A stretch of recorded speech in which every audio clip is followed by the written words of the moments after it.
we learn something about her that probably says why she chose to come when others were not around. Jesus is sitting there. He's tired. She walks to the well, and Jesus says, "How about giving me something to drink?" She looks at him astonished, absolutely astonished. She says, "Well, why would you ask me to do something like that? After all, you're a Jew." Meaning, of course, that she already, as a Samaritan, understands the ritual law of the Jewish people. She has some real savvy about that, apparently. And then the conversation goes in a different direction, because Jesus is saying, "Hey, if you knew the kind of water I had, the kind of water that when you drink it, you'll never get thirsty. In essence, we wouldn't be having this conversation." So now the woman is intrigued, and she's saying, "I'll take some of what you've got." Conversation goes on, because Jesus is not going to just stop right there. Let's explore the honesty thing. After all, we come on Sunday mornings and I throw the prayer of confession in. I sometimes throw humor in to make it a little easier for us to get there. But as the conversation moves along, Jesus says, "Well, why don't you get your husband?" "Well, I don't have any husband." And Jesus says, "Well, the fact that you do have a husband, in fact, you got lots of husbands. You've been around." "I know you've been around. You know you've been around. Let's not pretend otherwise." And, of course, she's shocked at how much he does know. And the conversation leads to an opening, not only for her, but for people in her village. Two interesting stories. This is why you got to love the Gospels. You got to love Jesus' wandering. He encounters people, different kinds of people in need, but different kinds of people. And different kinds of things happen, and different kinds of understandings come out of those experiences. Talk about different kinds of folk.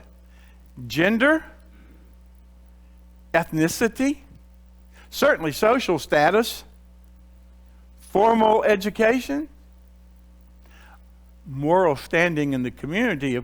Nicodemus, he was viewed to be, up there. The woman at the Samaritan well, not so much so. One pastor has noted that there are other differences. That Nicodemus is respectful but aloof. Not going to share but so much. This is a conversation of learning for him, kind of a seeking without being seen by others to be seeking. The woman is all but in your face, assertive.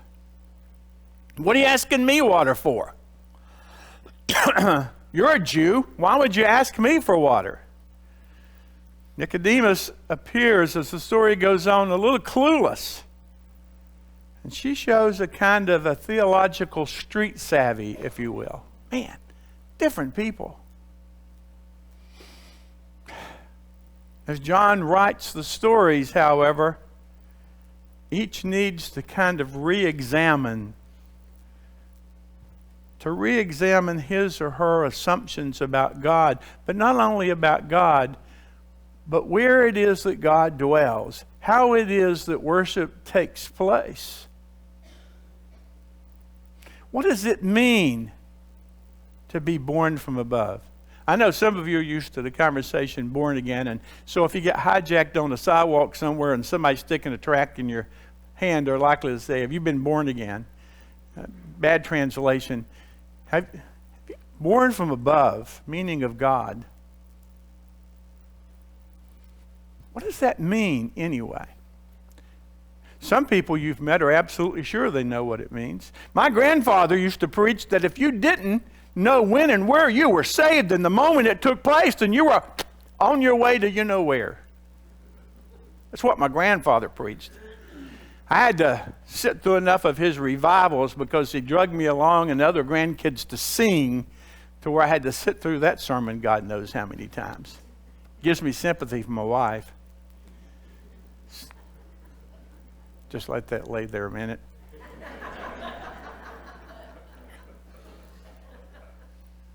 So, what does all that mean? And what does it mean about where we worship? Well, we believe you worship on a mountain and you believe we worship in a temple. What does that mean?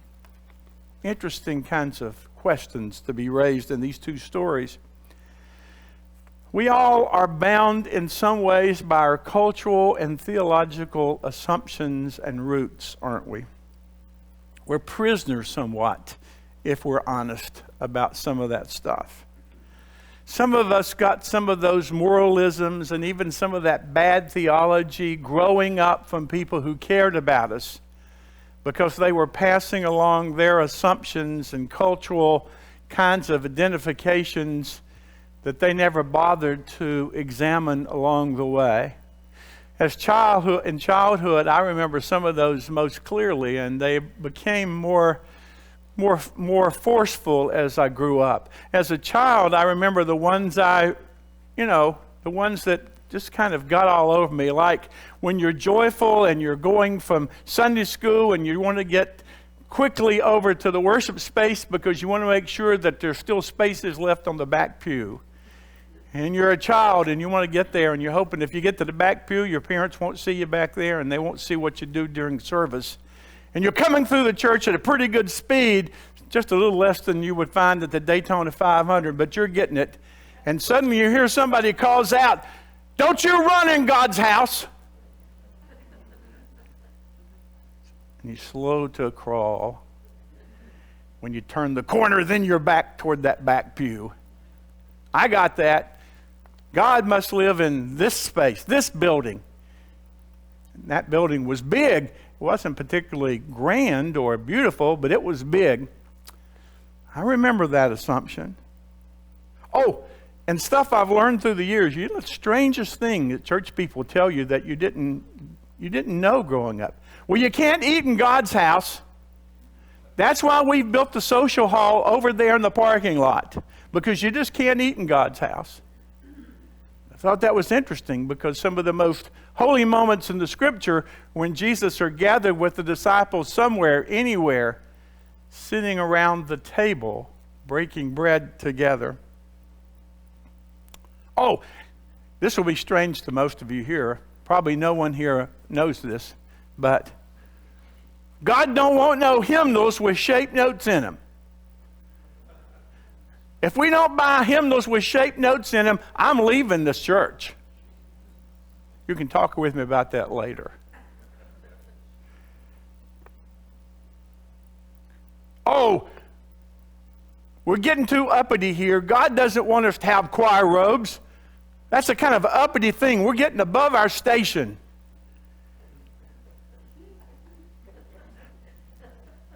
I'm not kidding. You can't make this stuff up. You think I'm like a belayed, you think I'm, kind of a modern day Johnny Carson who makes this stuff up as he goes? No. God wants written prayers, so there's order. No. God wants spontaneous prayers because the Spirit's moving. We don't want any written prayers here. That's the problem with those Episcopalians. They drink too much and they use written prayers. You see, most people, not even in those bizarre contexts, but most people grow up and they have learned certain things by what they have heard the preachers say, the teachers say, or they've heard fleshed out in church meetings of whatever kind. And they have trouble comprehending how it is that the Spirit is moving. And they have trouble scratching their heads figuring out what it was that Jesus is trying to say in these many different kinds of texts. What does it mean that God's Spirit blows where it will? What does that possibly mean? And how does it mean that we can worship, wherever we find ourselves, 2 or 3 gathered together? And I'm here to testify you this morning that I already know when I come to these texts what the question is, but I have learned over the course of time that the Spirit does blow where it will, and it is constantly moving among us so that we are being born from above, almost in process continuously. Not once for all time, but constantly in those moments of gathering. And you can worship in so many different places. I have worshiped with great joy in a pool room, a bad pool room, set up in the middle of an apple orchard for migrants, because you had to have something to keep their mind, caught up in the fact that they were being underpaid and treated like dirt. And preaching on top of a pool table is like nothing you can ever imagine. It's an incredible way. And people who were joyous and sang with great gusto, and some of them with different languages, all singing at the same time from their language, kind of like Pentecost. It's amazing. Or worshiping in a cordwood room on the edge of a furniture factory where people would take their lunch breaks, and even lay people would take a week at a time preaching to each other every day. And it's amazing sometimes how that community was built, and you felt something that was different and moving, even if sometimes the theological assumptions made you grimace. You can worship God with a group overlooking the Balsams from an overlook on the Blue Ridge Parkway. I've had more than a few experiences with our youth group with that. Powerful stuff, that. And it's amazing how the Spirit can move and transform and bind the community together. I have worshiped at a boat dock, and I'm not even sure where it is because it's been so long ago, in Palatka, Florida, for God's sake.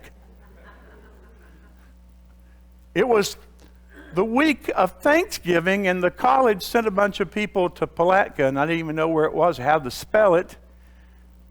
And we had a youth revival emphasis weekend at the church up there, and we went out afterwards, and the youth took us over this boat dock overlooking the water, and it was a nighttime. You couldn't really see what Palatka looked like, thank God. And we're out there, and the police assumed we were up to no good and came, and when 3 police vehicles showed up, I wasn't quite sure what to say, except I just invited them to join us.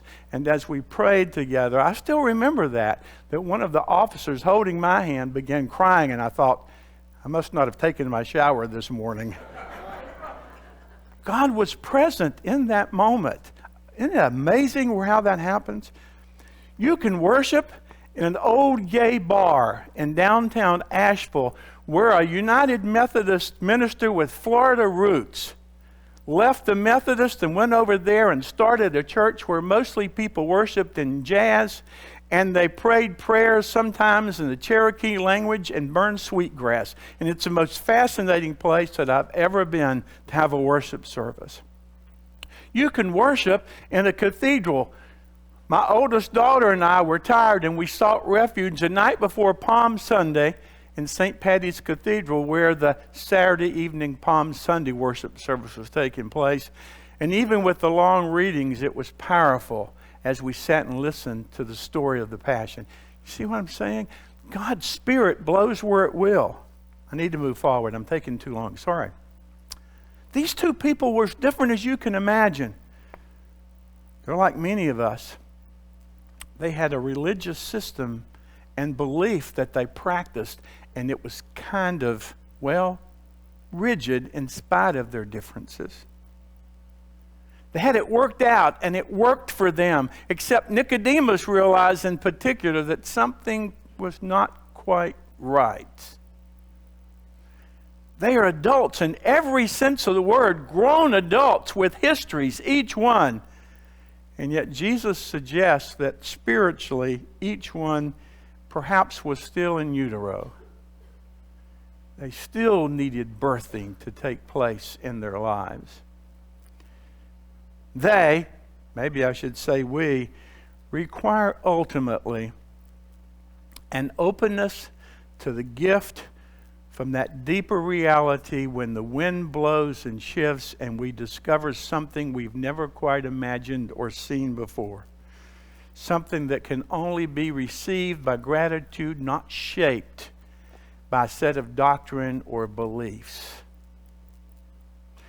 The historic tension in the church between faith and works, I believe, has just always been a false dualism. There is no real dichotomy between faith and works because it's about who you are, shaped as God's Spirit has shaped you. Not about your particular belief system, but who you are and what God is working for you to become. I've had hundreds of conversations with what I call but theologies. That's spelled B-U-T theologies, by the way. Somebody would say, but what if somebody says, they're always talking about a TV preacher when they say that, and my response is always G-R-A-C-E, grace is the answer. But what if somebody does, meaning they've been hurt by somebody, and the answer is, come on, help me, G-R-A-C-E, grace. But what if somebody believes, and it's G-R-A-C-E, it is grace. This wisdom, this understanding that God is not one to be controlled, is not one to be defined, is not one that we can put in a simple box, but beyond us, and the Spirit's always blowing and moving and shaping, and the best we can do is receive, because that's the nature of blessing and grace. The woman at the well, wow. Did she find something that she never imagined she would find? Whatever her relationships had been, whatever her history had been, whatever her standing among her people was, and I'm guessing it probably wasn't all that generous. She found love from somebody who wanted her to know she was loved for something other than her body and to be exploited. Nicodemus, one who supposedly knew the law and knew all there was to know, found out how much he didn't know, and he had to learn to shift modes to receive.